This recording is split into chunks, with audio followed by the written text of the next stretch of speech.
오늘 본문의 말씀에서 사도 바울은 교회와 그리고 이 세상의 권력이 어떠한 관계를 가지고 있는지에 대해서 잘 말씀해 주고 있습니다. 로마서 12장 마지막 절 21절은 이렇게 끝맺음을 합니다. 악에게 지지 말고 선으로 악을 이기라. 그리고 난 다음에 바로 등장하는 것이 무엇이냐면, 그럼 그리스도인이 세상의 권세를 어떻게 대할 것인지에 대해서 말씀하고 있습니다. 오늘 본문 1절과 2절은 이렇게 이야기합니다. 각 사람은 위에 있는 권세들에게 복종하라. 권세는 하나님으로부터 나지 않음이 없나니 모든 권세는 다 하나님께서 정하신 바라.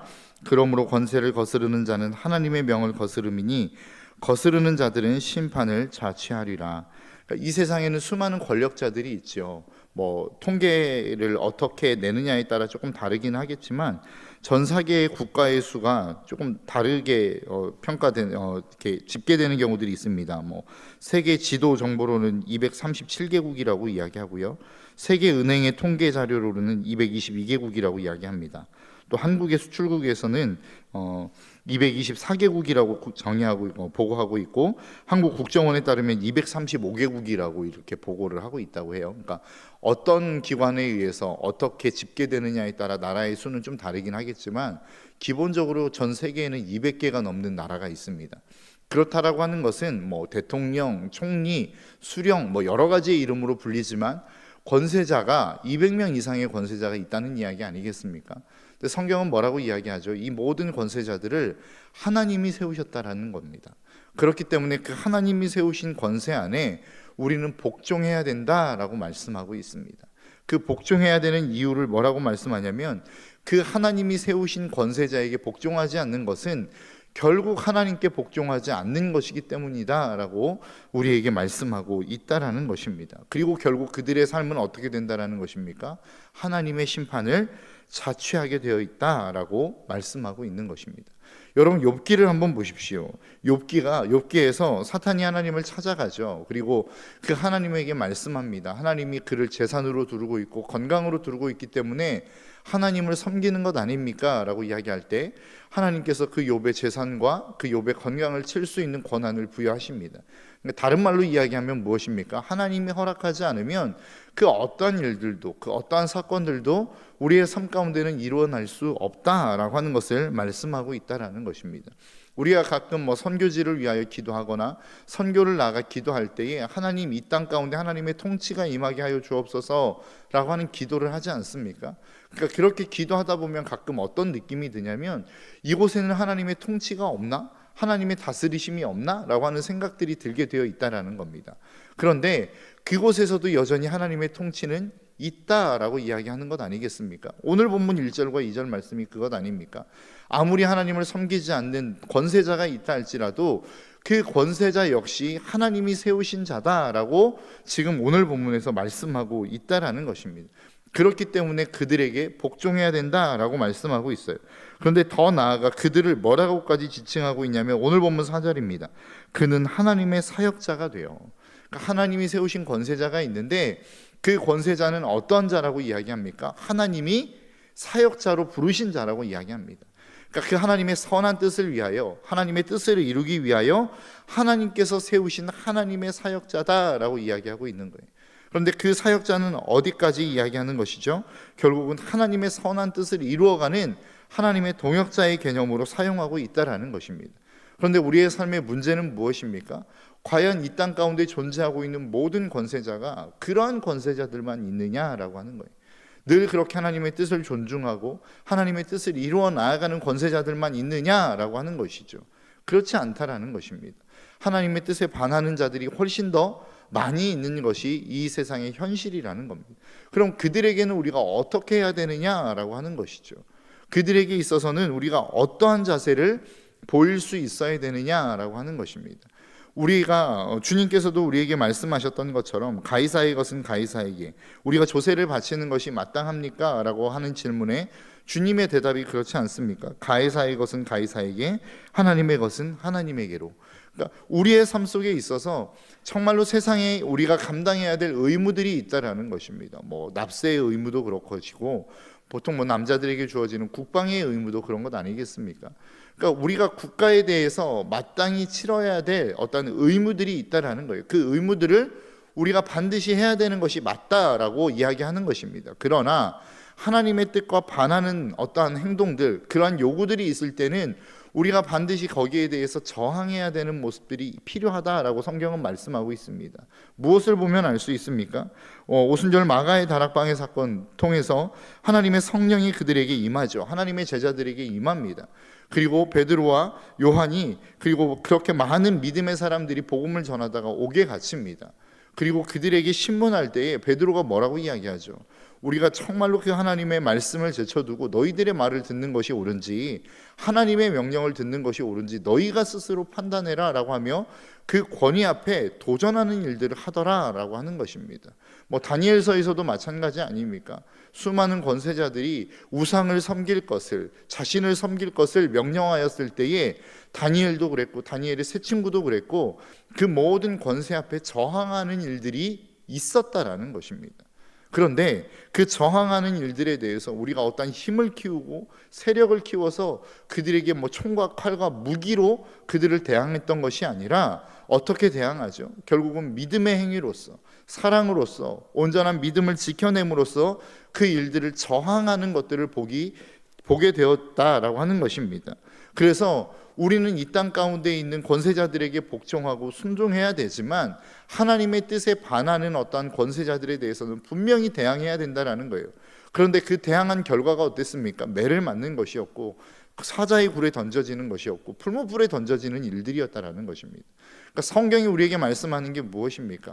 결국 우리는 하나님의 뜻에 반하는 지도자들, 권세자들에게 대항할 필요가 있지만 거기에 대해 반드시 치러야 될 대가들을 치러야 되는 것이 믿음의 사람들이 살아가야 할 삶의 모습이다라고 말씀하고 있습니다.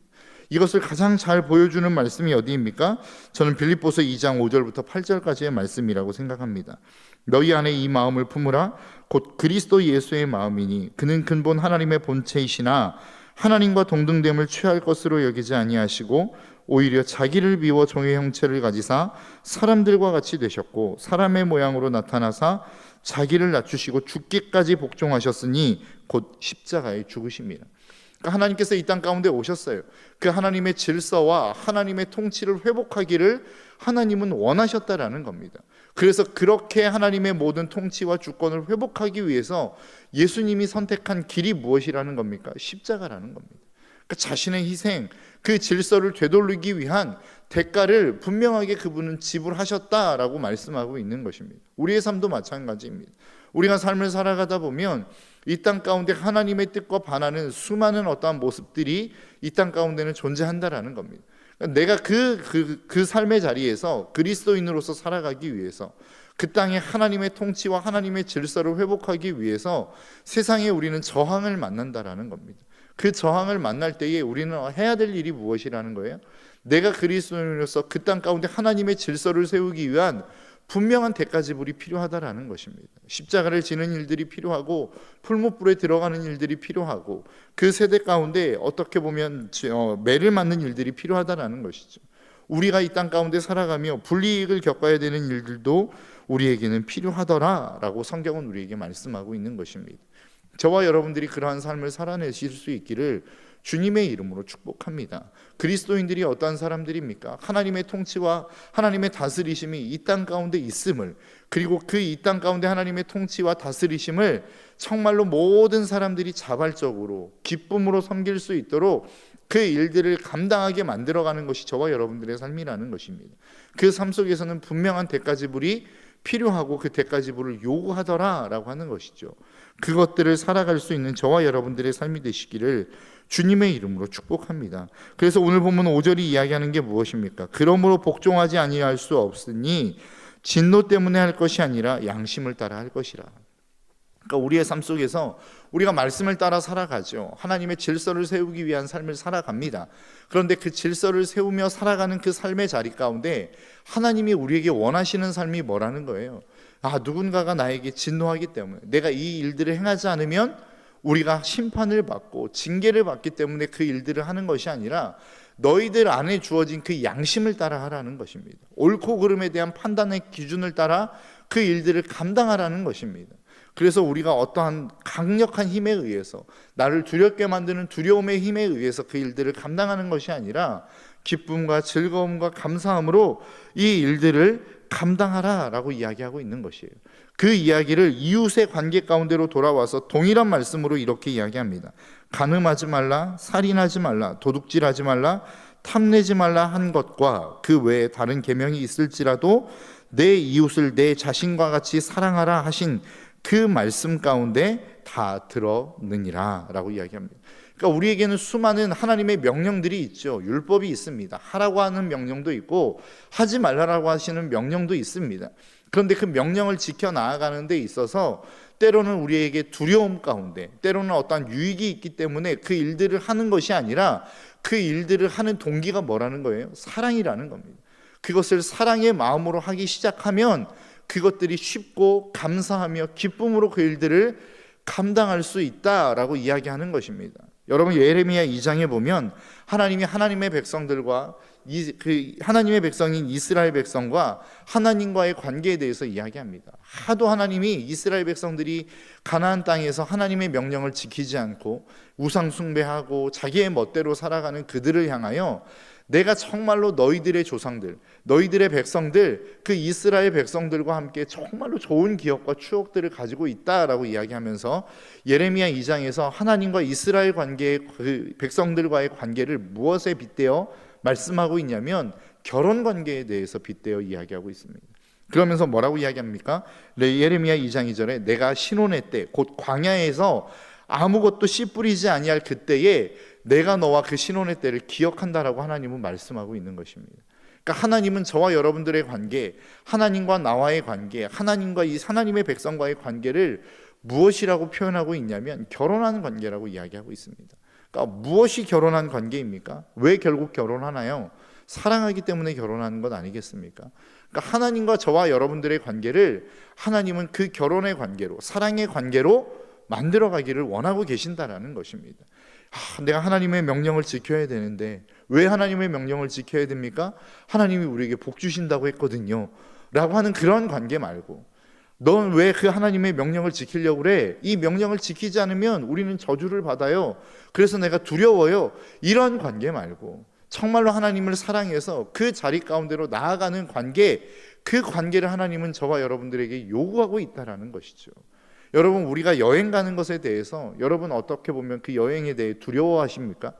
막 여행을 준비하는 데 있어서 또 여행 가야 되네, 또 우리가 계획을 세워야 되네, 또 우리가 정말로 움직이고 또 비행기를 타야 돼? 뭐 이런 생각이 드십니까? 여러분 어떠십니까? 보통 여행을 좋아하는 사람들은 여행을 기획하고 준비하는 과정에서부터 마음이 설렌다고 그러죠. 왜요? 내가 정말로 가고 싶은 곳, 내가 정말로 어떤 보고 싶은 장소, 그리고 내가 먹어보고 싶은 어떠한 음식을 먹을 수 있는 기회가 여행을 통해 주어지기 때문에 그렇습니다. 그런데 여러분 한번 생각해 보십시오. 여행만큼 중노동이 없습니다. 여러분 정신적인 어떠한 노동을 해야 되죠. 왜냐하면 내가 어디를 가야 되는지, 무엇을 먹어야 되는지, 잠은 어디서 자야 되는지, 이 모든 것들을 정신적으로 계산해야 되기 때문에 그렇습니다. 계획해야 되기 때문에 그렇습니다. 그리고 육체적으로는 편합니까? 그렇지 않죠. 육체적으로도 날마다 움직여야 됩니다. 뭐 여행지를 가든 음식을 먹으러 가든 뭐 잠자리를 가든 뭐 어디를 가든 계속해서 움직이는 수고를 해야 된다라는 거예요. 그런데 여러분, 우리가 여행이라고 하는 것을 노동이라고 여기지 않는 이유가 무엇입니까? 그것이 기쁨이기 때문에 그렇습니다. 그것이 즐거움이기 때문에 그렇습니다. 그것이 내가 원하는 것이기 때문에 그렇습니다. 하나님은 우리와의 관계를 그런 관계로 만들어 가시기를 원하신다라는 거예요.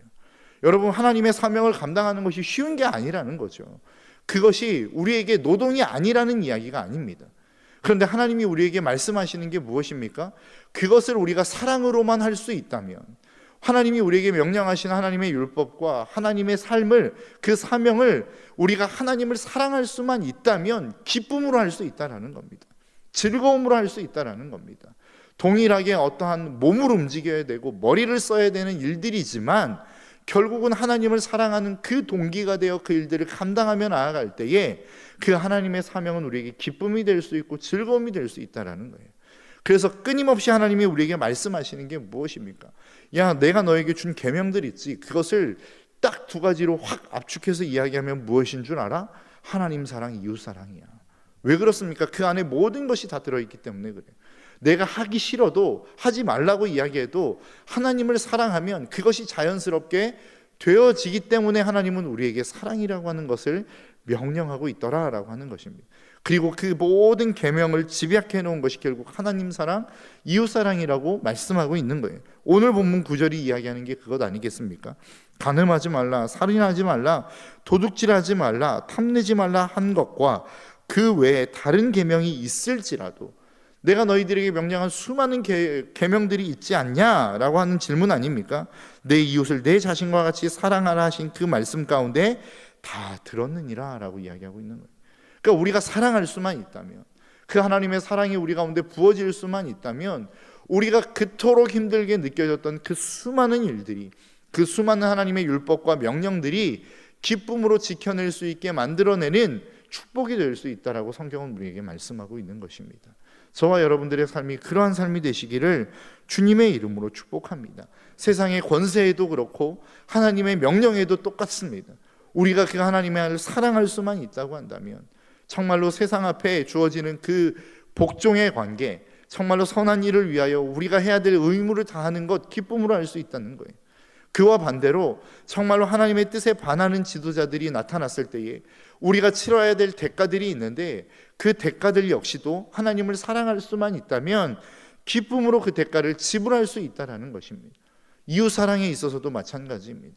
내가 누군가를 사랑하는 데 있어서, 누군가를 섬기는 데 있어서, 누군가의 관계 속에서 하나님의 명령과 율법을 지키는 데 있어서도 그 하나님을 사랑할 수만 있다면, 그 이웃을 사랑할 수만 있다면 이 모든 명령들을 지키는 것 그렇게 어렵지 않더라라고 하는 것입니다.